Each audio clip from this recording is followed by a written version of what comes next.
There are very, very few directors whose signature is so clearly and instantly stamped upon a film that within 30 seconds of viewing it, the informed watcher can boldly and confidently say out loud, "Oh, that's directed by so-and-so." John Carpenter is one of those rare, very few so-and-sos. Kurt Russell and John Carpenter is one of the greatest partnerships in all of cinema. Just two buddies making films together and having a good time, making cult classic after cult classic. Hey friends, I'm Tyler Nichols with JoBlo, and thank you so much for joining me today. We start with Snake Plissken as he has to save the President of the United States from his island prison in Escape from New York. Then we return to the world of Plissken, this time going to the West Coast with Escape from LA. Just make sure to pack a surfboard or a parasail. Finally, we're looking at the time that Carpenter and Russell tricked everyone into thinking that we were getting an action hero named Jack Burton, only to get a lovable loser instead, with Big Trouble in Little China. It's been quite the time, and we're not even getting into all of them.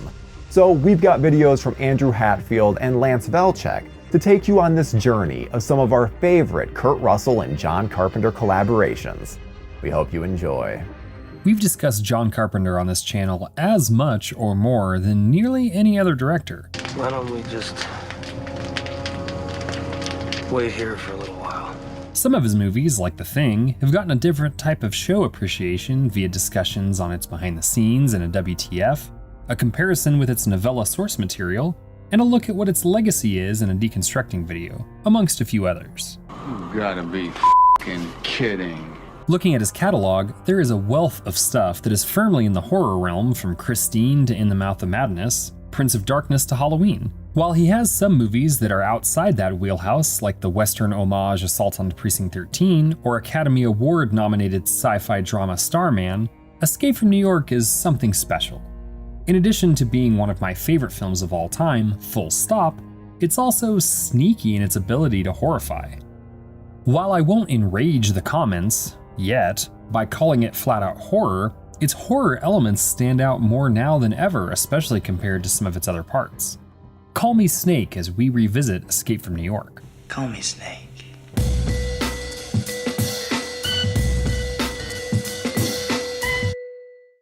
Before we get into the crux of what makes this influential 1981 masterpiece more horror-tinged than it seems, let's discuss it as a whole first. Well, why didn't you ask me?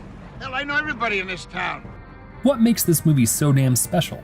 Starting with the cast, you have Kurt Russell as SD Snake Plissken, who rallied hard for this role to shake his Disney child actor persona. You haven't got a single thing on this earth to do except for your hair. And he'd worked with Carpenter already in the late 70s Elvis TV biopic. He came up with a lot of the mannerisms, like the Eastwood-sounding voice and the eye patch, and his lone screenwriting credit would eventually come when the character was pulled out of retirement for the ultimately disappointing Escape from LA.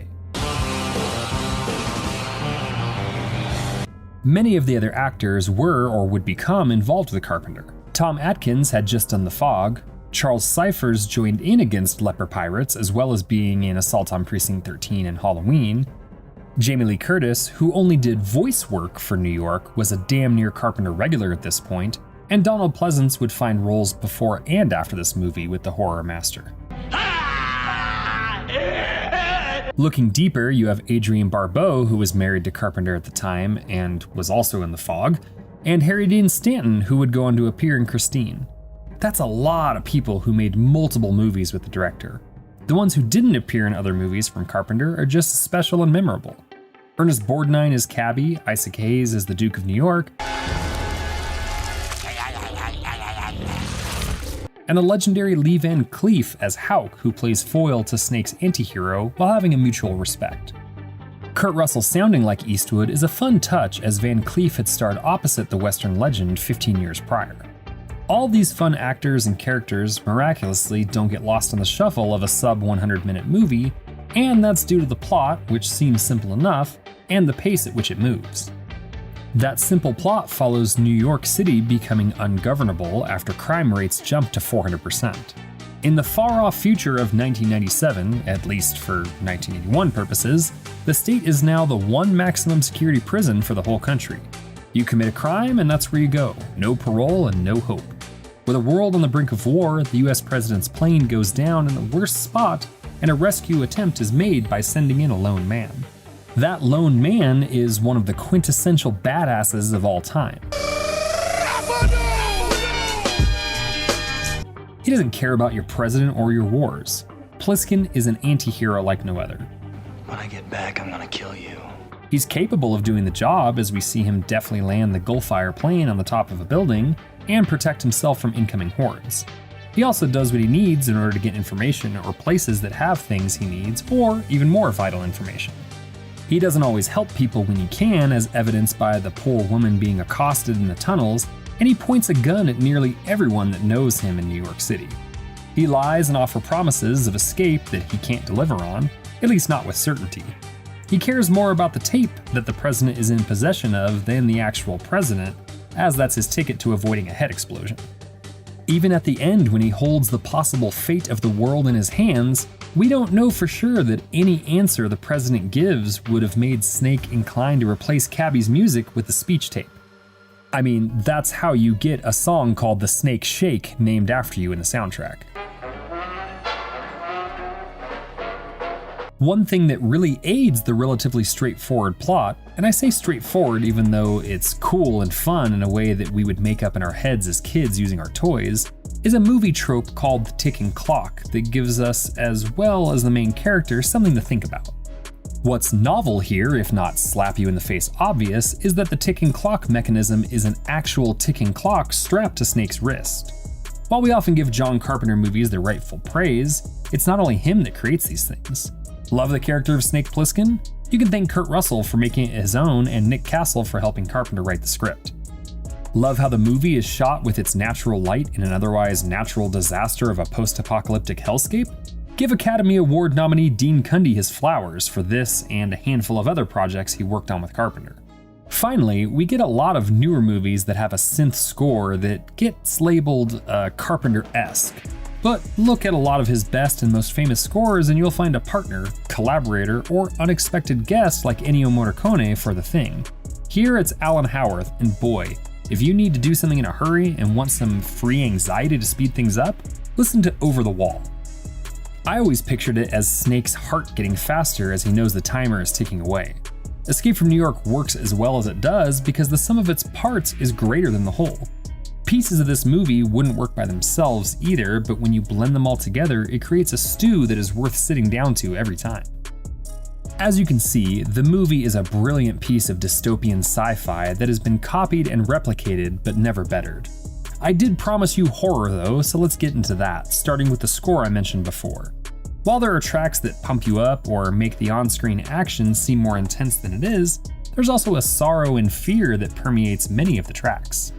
It's lonely out there for Snake, whether he feels it or not, and when the Gulfire lands inside of New York, the score itself seems to be warning Snake of what's to come. From Across the Roof to Descent into New York, which starts with a literal jump scare both in the score and in the background, the uneasiness we get puts us on edge right until poor Susan Hubley, Kurt Russell's wife at the time, gets pulled down to become a free meal. The perpetrators of said meal, the Crazies, are horrifying in the sense that they're never really explained. In fact, the whole explanation, or lack thereof, from the military guarding the prison about what goes on in there is terrifying. They don't know how the inmates have power that they do, or who's in charge. When Romero, one of a handful of fellow horror director names used by Carpenter for characters, says if they try anything that the president will die, they don't even know he is being held by the Duke or who that is. They know the Crazies exist, but not why they are the way they are, nor do they care to solve that particular underground problem. The fact that a certain population of this prison are cannibalistic tribes with no explanation could have been its own section of the movie, or even another movie altogether. The very idea of the prison itself is a horrible thought for the alternate timeline of 1997 too. The city that was originally hope for anyone from all over the world to seek refuge in is now where we put the worst our country has to offer. The posters and a lot of the advertising had the head of the Statue of Liberty destroyed and on the ground long before the Cloverfield monster threw it across downtown. It also doesn't matter what you did to end up in New York. That's where you will stay.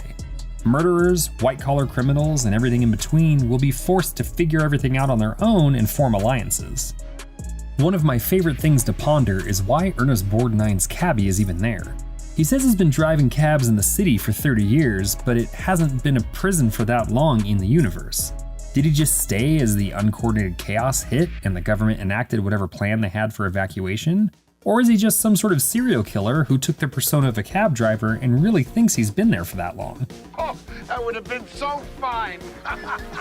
On a final note, the writers even knew how horrifying New York had become because as Snake is walking through to get ready for prison, we overhear that you have the option to self-terminate rather than accept your sentence.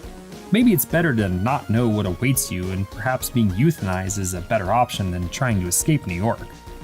I mean, look at those poor bums on the raft. We see two prisoners trying to escape, and they let themselves be blown up rather than go back to the city.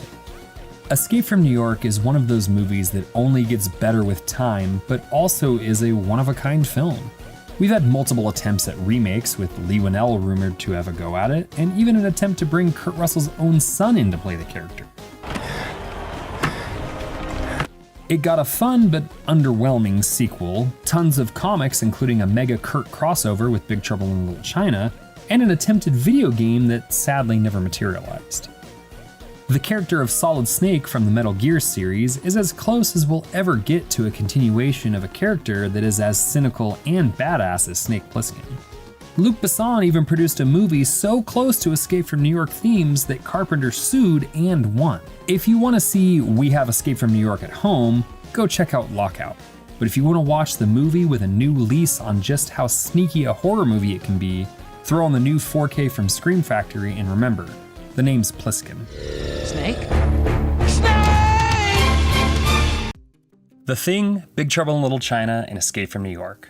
These are the holy trinity of John Carpenter-Kurt Russell collaborations and are generally seen as anything from best cult film of all time to the best horror movie of all time.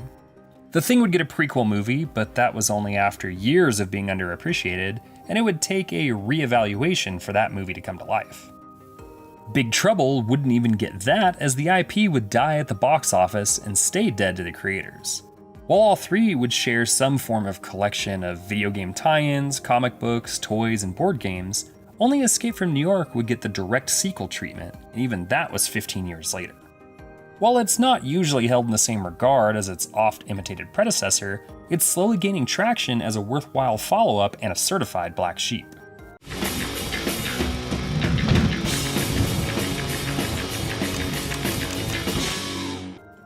Its black sheep status is multifaceted. It's a black sheep in its own short 2-entry series, a black sheep in the catalog of forever good-haired Kurt Russell, and even a black sheep in Carpenter's own much maligned 90s output. What might seem crazy is that Carpenter prefers this one. He claims, and I quote, "Escape from LA is better than the first movie, 10 times better." Hello, Plissken. While I disagree with that assessment, I can see a director or creator thinking that way. It had a massive budget compared to the first one, $50 million versus $6 million, and he was able to put a lot more of what he wanted into it. I'll give you a deal, $50,000. That's a real bargain. From a passion perspective, it's the only sequel that Carpenter ever directed, and the only time Kurt Russell ever played the same character twice, in addition to being his only screenwriting credit. Draw.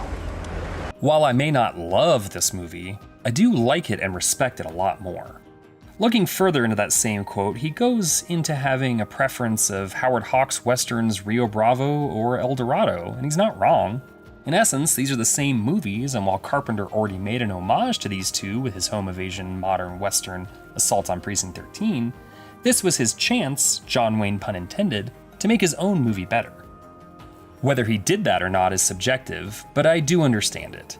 He even gets the trajectory of his own career, telling us to wait for this movie to be recognized as a classic, and better, just like The Thing is now seen. Skip the commentary, Plissken. Snake. Call me Snake. There is quite a lot here to like in attempt and execution, but let's get the obvious out of the way first. While it's a sequel in universe, it's also a spiritual remake. Snake Plissken is caught off-screen and thrust into a prison that is just one of the coastal states needing to be turned into the country's new spot to throw every rule breaker into the same place.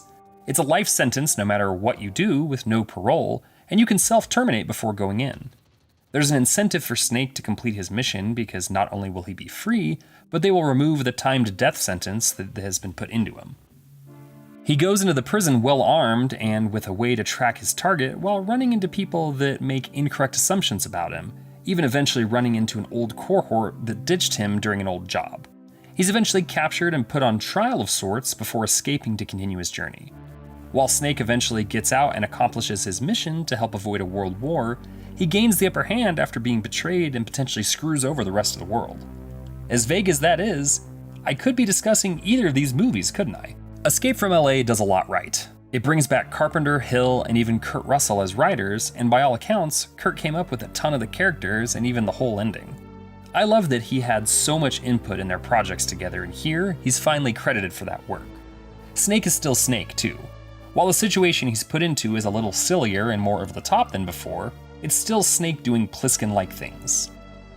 He sounds the same, is still just as nihilistic as ever, and shows what he's capable of. Evidently, I don't need to know, so fuck you, I'm going to Hollywood. When he's storming through not Duke of New York's vehicle cavalcade, he's a badass that takes out people, cars, and bikes alike. He still makes promises that he may or may not be able to keep, and I guarantee you he still doesn't give a fuck about your president or your war. Russell steps effortlessly into the role again, and is even wearing the original costume when we see him on screen for the first time. Hello, Plissken. Welcome to LA. As silly as it is, you believe Snake is capable of sinking every one of those shots on the basketball court. As legendary as the character is, apparently Russell practiced during the entire shoot of the film and made every one of those shots in the scene. Now that's commitment. While the Carpenter regulars that we have come to know and love, like Tom Atkins, Charles Cyphers, and George Buck Flower are absent, we get a new breed of them. Stacy Keach and Robert Carradine come back into the fold after working on Body Bags, and Pam Grier shows up in LA a bit before she battles ghosts on Mars. Peter Jason is the only link between the new and the old, but it's always good to hear his gruff voice show up in a Carpenter movie. The other actors in smaller parts are just as fun too, with Cliff Robertson, Peter Fonda, Steve Buscemi, and Bruce Campbell making memorable appearances that run the gamut from original characters to copies of New York counterparts. Campbell in particular, as the Surgeon General of Los Angeles, is perfect as the leader of the new version of the Crazies. This time it's a cult-like group who just wants to keep adding new skin and body parts to their deteriorating selves in an attempt at immortality. Apparently a fan of Evil Dead 2, the first thing Russell said to Campbell was, "Say workshed," as that ADR line is now infamous for how it sounds in any version of the movie you watch. Workshed. While the horror elements of LA are muted compared to New York, they're still there. The lawlessness, sudden death at any time for any character, hopelessness, and isolation all give the same vibe as the first film. I'd say if anything, the outside world is more terrifying with a theocratic US government kinda making the country not worth living in. In addition to the overall mood of the movie, there are certain scenes that stand out, like the bridge with all the abandoned cars, and the cityscape in the skyline background that just feels defeated and haunting. The endgame Sword of Damocles weapon that shuts down the power of any electronic signal is also absolutely terrifying, and kudos to Snake for plunging the whole world into darkness rather than letting any fanatical leader control the world. The Crazies are terrifying, but the cult looks the part with effects by Stan Winston. Some of that $50 million budget really went where you can see it, and while we lost Carpenter's stalwarts behind the scenes like Dean Cundy on the camera and Alan Howarth on score duties, the folks who picked up those jobs do great work. The movie is shot very well, and while I personally don't find the score half as good as the first movie, it fits the almost Western world that Snake is thrust into, and with his duster, gives him a man with no name energy that works in this movie. While the good is there, it's hard at times to get past the bad. I respect and understand that. The CGI is some of the absolute worst, and due to an agreement for noise ordinance, the guns all have digitally added flashes to the muzzles to show they're being fired. The $50 million budget should have led to better CGI, but with a few exceptions, this movie was made at a time where CGI was possibly at its worst. Mortal Kombat, Night of the Demons 2, and a handful of other movies just couldn't figure it out. While there were some exceptions to the rule, LA is not one of them.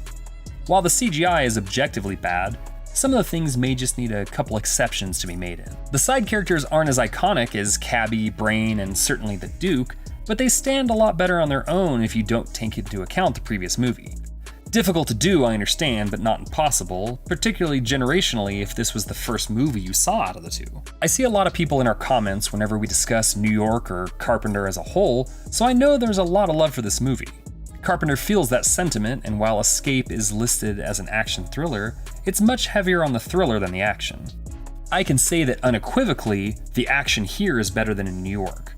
There's a discussion that Lance Tyler and me have in terms of the master of horror, and when does his output stop being good and when did he stop caring? I've gone back and forth on the former, with In the Mouth of Madness being the original line, and it's since moved to Village of the Damned. I think after the most recent viewing, I've now moved that line to the city of LA. For the Carpenter caring aspect of things, it's definitely here. Look up how the man talks about this movie. As disappointed as he is that his greatest hits take time to mature and be loved, he sees that about LA. He openly talks about how much heart and soul is put into it, and he's having fun. Fun is not something I attribute to Carpenter often, but you can see it here and feel it. He's able to make fun of the government, religion, cults, and human nature, and feel like he improved on a movie that is one of the few in his catalog that was seen as a classic as soon as it was released. Before we continue with our video, here's a reminder to click the Store tab on any of our JoBlo channels and browse our collection of the latest and freshest designs in our merch store. Go get you some. Watch it again with an open mind. You'll be rewarded with all the positives I mentioned earlier and little nuggets like Jamie Lee Curtis coming back for narration. Technically, both movies are credited to a Kathleen Blanchard, but there is no picture and those are her only 2 credits, so come on. And a mini Big Trouble in Little China reunion. The Scream Factory Blu-ray and 4K releases are a great way to watch and enjoy a film that flopped at the time, is mostly hated, and deserves a fresh look. There is no escape from this. LA is a fun time. Big Trouble in Little China is a masterpiece. Carpenter's magnum opus. A story driven by 2 simple things: imagination and escalation. Bucking many narrative tropes and trends, this becomes a wild journey of creativity framed around a nomad's adventure in the exotic land of San Francisco Chinatown. Add Kurt Russell, Victor Wong, James Hong, Dennis Dunn, and Kim Cattrall. Don't panic, it's only me, Gracie Law. Directed by the master himself, John Carpenter, and you get literal magic. But you know what? It's been a while since we've discussed the happenings of the old Pork Chop Express. So today I'd like to explore the scene that somehow defines all of it. But what could that be? And truth be told, I can't. Because there isn't a single scene when there are multiple examples of what makes Big Trouble shine. So I am going to cheat a little. Today I'm going over 3 scenes, not 1, that define this 80s cult classic. I'm Lance Velchek for JoBlo Horror Originals, and this is Scene Breakdown.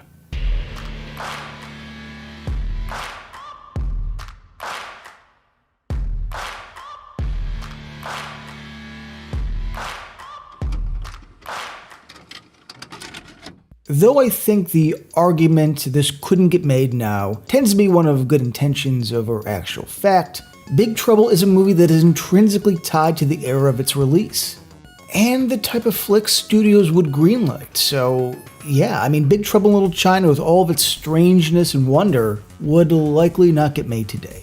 And that's fine. It's best to appreciate the creative boom from each distinct time period. It's what makes these movies special and why, as we've learned time and time again, It's all in the reflexes. Let's break a few rules and give 3 defining scenes that I believe sum up the mojo of Big Trouble, and which may not be what you'd expect, but, and this is important, serve as the pillars of heaven old Jack needs to stay steady and strong. And yes, expect spoilers from a movie nearing 40, because, as I read the comments, that is something that will come up. Also, these won't be in order of importance, since they each serve as a key moment. No. Let's start where most things do, the beginning. That's how it always begins. The actual start of the movie, because besides Carpenter's synthy theme, we establish Jack Burton as a cross-country truck driver. A man traversing the continental United States who stops off at his final destination. Jack sits in an alleyway during the dead of night, gambling on a small table covered from the rain. As dawn comes and the sun rises, the pool has shrunk into just Jack, the legend that is Russell, the man whose lucky streak has put him on 10, alongside Wang Chi, the great Dennis Dunn, who's now dead, beat, broke. Wisely framing these two at odds, yet, business friendly. This establishes Burton's sass and swagger, while Wang establishes his cunning wit and spiritual need for Mao Yin. What I absolutely love about this opening scene is that it establishes both characters' quirky beats and personality traits. It's essentially a chemistry test for each character, while giving us the fun, adventurous tone that would build throughout and peak in the underground temple of Lo Pan. It's as charming as all hell. Look how boisterous Russell plays Burton while winning. It reminds me of the scene in Seinfeld where Kramer accidentally gets a job, and the montages of him laughing and befriending all the co-workers. Burton may be over his head for most of the runtime, but you are on his side almost immediately. And we get the great line and his reaction time that does come back in the end. It's all in the reflexes. A simple scene that does a lot of heavy lifting while coming across as a simple lost bet and a ride to the airport. Alright, we need to talk about the alley scene. It's what takes Big Trouble into the next level of craziness, and where the style of what's to come is set up. This is the moment that stuck with me as a kid. Seeing this was randomly on TV. I had no idea what I was watching, but it was special, strange, and magical. And from the woman closing her window shades as a warning of what's to come, the sly setup of Lo Pan, to the traditional Chinese funeral that turns into a turf war. Now, it's been said before, but I must repeat. Whenever Al Leong shows up, you're gonna have a good time. And I love the fast-talking style from the 30s and 40s here. Burton calls them sing-dings and is immediately corrected without missing a beat. Yet the perspectives from Burton, so this random shootout in the alleys of Chinatown, are completely foreign to him. Then things turn into a Chinese standoff. Chinese standoff. Now, let's appreciate the coverage and blocking Carpenter does here. It's quite epic.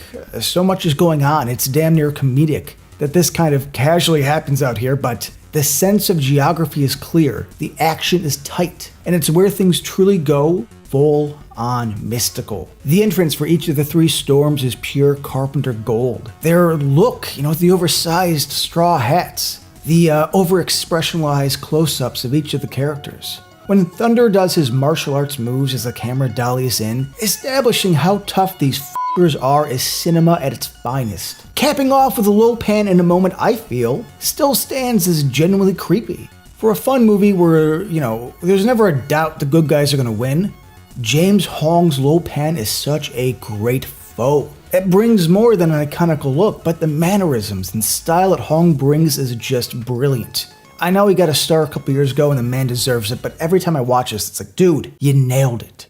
It caps off a scene that blends the comedic banter, kung fu action, and Chinese mysticism all in one. It's well known and a fan favorite, but it's deserving of the credit. It's a defining moment that propels the story into the world of action fantasy. Just get out of here, Jack! Get out of here! And last, I'd like to end on a more relaxed note. A scene that is just some beautiful character moments between an ensemble. The final fight for the world is about to happen. Lo Pan and his army await in the temple to marry Mao Yin and sacrifice Gracie Law. But before our men can take on the evil sorcery below, they find a hidden room with a bar and an elevator down into the final battle. One where the supposed hero, Burton, gets knocked out almost immediately. Something I'm not going to cover here, but great moment. And we get one of the best lines in the movie. Hollow? Hollow. Fuck it. I've always been a fan of these talking scenes, one where everything slows down and we get to have a conversation, an exploration of the situation at hand. Having something this human, this low-key at such a pivotal moment, it's not only great story-wise, but Carpenter, once again, reinforcing the heart and soul of Big Trouble in Little China. The friendships. I know it's so lame to say, the friends we made along the way, but it's true. This is the friends we made along the way. Egg Shen's see things no one else can see line. I mean, Victor Wong is having the time of his life right now. Everyone here plays it with such confidence, and the cheersing scene is Wong at his peak. Oh, what's in it, Egg? Wind, fire, all that kind of thing. But as Egg Shen and Burton are discussing the merits of Magic Potion, Wang Chi comes in with an amazing moment of heroics, patriotism, and camaraderie. As to America's colors, the colors that never run.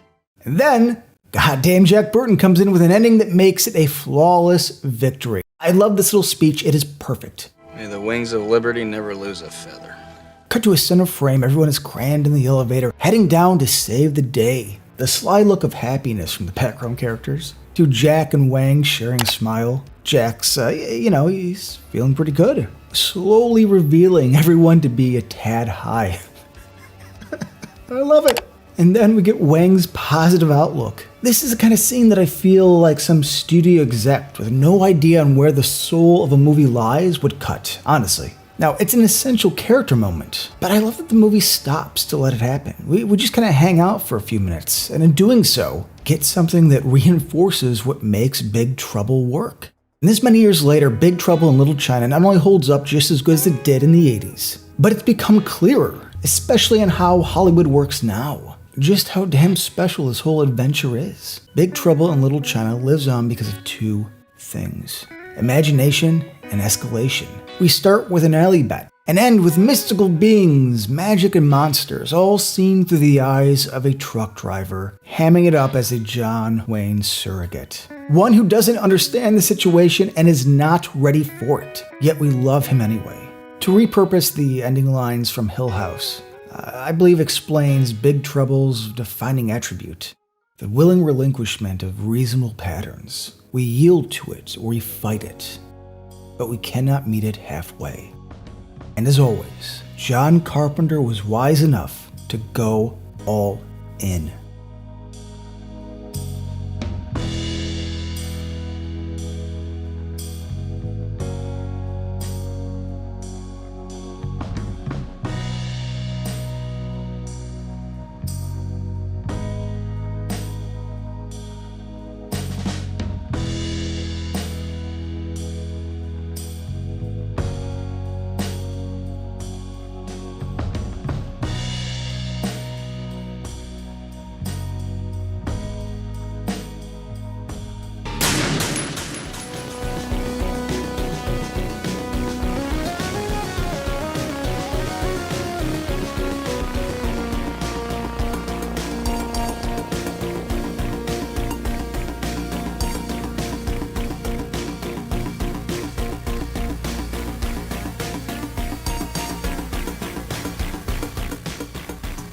Thank you for clicking on our video, everybody. If you like what you saw here, please make sure you like the video and subscribe and share with your friends who like this sort of content. JoBlo was created by movie fans for movie fans, and we appreciate your support.